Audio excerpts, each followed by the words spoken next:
साम्राज्य सामान्यांचा असामान्य आवाज। धाराशिव जिल्ह्यातील वाघ आणि बिबट्यांच्या वाढत्या उपद्रवामुळे स्थानिक नागरिकांमध्ये भीतीचं वातावरण पसरलंय।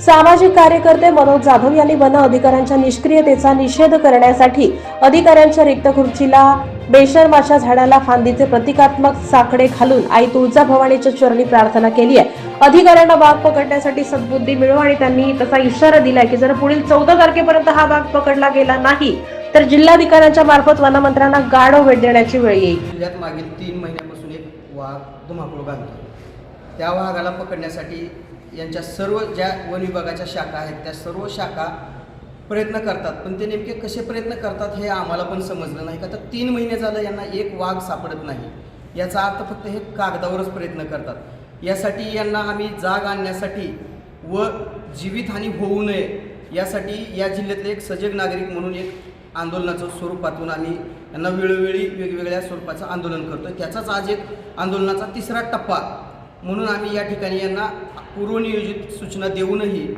हे हजर नव्हते। आंदोलनाच्या 3ऱ्या टप्प्यामध्ये आज आम्ही यांना बेशर्माच्या झाडाचा फाटा भेट देणार होतो, त्या स्वरूपाचं आंदोलन होतं। ते आम्ही या ठिकाणी सदरील अधिकारी नसल्यामुळे त्यांच्या रिकाम्या खुर्चीवर बेशर्माच्या झाडाचा फाटा ठेवून या ठिकाणी आम्ही यांचा निषेध व्यक्त केला आहे। पुढचं काय असेल आंदोलन?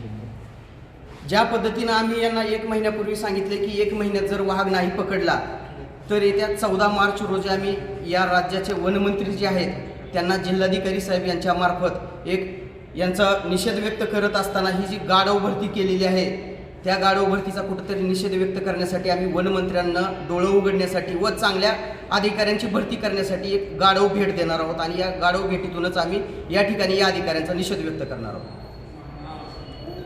तस्करीचा पण आरोप केला त्याच्यावर